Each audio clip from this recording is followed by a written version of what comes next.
हरे कृष्ण श्रोताओं, मैं कल्पना आपका स्वागत करती हूँ। आज हम श्रवण करने वाले हैं माघ मास महात्म्य अध्याय 8 से। माघ मास महात्म्य अध्याय 8 की कथा। यमदूत कहने लगा कि तुमने बड़ी सुंदर वार्ता पूछी है। यद्यपि मैं पराधीन हूँ, फिर भी तुम्हारे स्नेहवश अपनी बुद्धि के अनुसार बतलाता हूँ।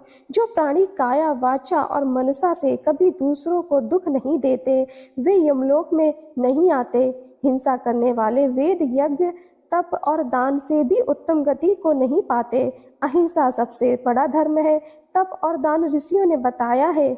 जो मनुष्य जल या पृथ्वी पर रहने वाले जीवों को अपने भोजन के लिए मारते हैं, वे कालसूत्र नामक नरक में पड़ते हैं और वहां पर अपना मांस खाते हैं और रक्त पीप पान करते हैं तथा पीप की कीच में उनको कीड़े काटते हैं। हिंसक जन्मांग, काने, कुबड़े, लूले, लंगड़े, दरिद्र और अंगहीन होते हैं। इस कारण इस लोक तथा परलोक में सुख की इच्छा करने वाले को काया, वाचा तथा मन में दूसरों का द्रोह नहीं करना चाहिए। जो हिंसा नहीं करते, उनको किसी प्रकार का भय नहीं होता।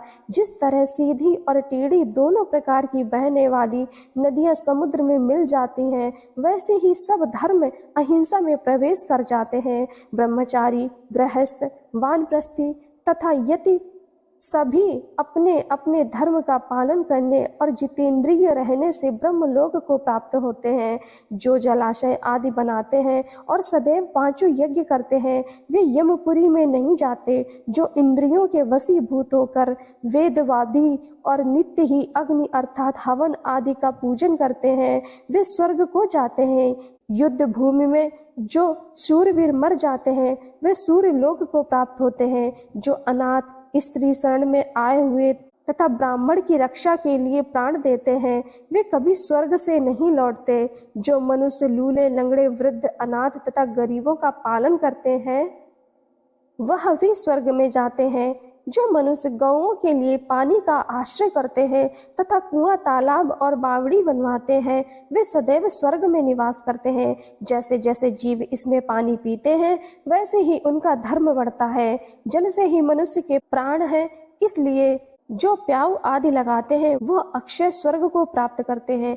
बड़े बड़े यज्ञ भी वह फल नहीं देते जो अधिक छाया वाले वृक्ष मार्ग में लगाने से देते हैं। जो मनुष्य वृक्ष रोपण करता है, वह सदैव दानी और यज्ञ करने वाला होता है। जो अच्छे फल, अच्छी छाया वाले मार्ग में वृक्षों को काटता है, वह नरकगामी होता है। तुलसी का पौधा लगाने वाला सब पापों से छूट जाता है।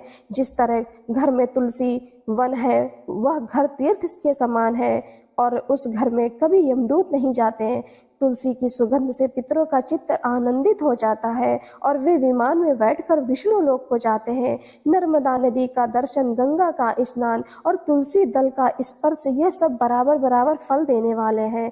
हर एक द्वादशी को ब्रह्मा भी तुलसी का पूजन करते हैं। रत्न, सोना, फूल तथा मोती की माला के दान का इतना पुण्य नहीं मिलता जितना तुलसी की माला के दान का मिलता है। जो फल आम के 1000 और पीपल के 100 वृक्षों को लगाने से होता है, वह तुलसी के एक पौधे के लगाने से होता है। पुष्कर आदि तीर्थ, गंगा आदि नदी, वासुदेव आदि देवता सब ही तुलसी में वास करते हैं। जो एक बार, 2 या 3 बार रेवा नदी से उत्पन्न शिव मूर्ति की पूजा करता है अथवा स्फुटिक रत्न के पत्थर के आप से निकले हुए तीर्थ में, पर्वत या वन में रखी हुई शिव की मूर्ति की पूजा करता है और सदैव ओम नमः शिवाय मंत्र का जाप करता है, यमलोक की कथा भी नहीं सुनता। प्रसंग, शत्रुता, अभिमान से शिव पूजा के समान पापों को नष्ट करने वाला तथा कीर्ति देने वाला, 3 लोक में जो कोई काम नहीं करता। जो शिवालय स्थापित करते हैं, वे शिवलोक में जाते हैं।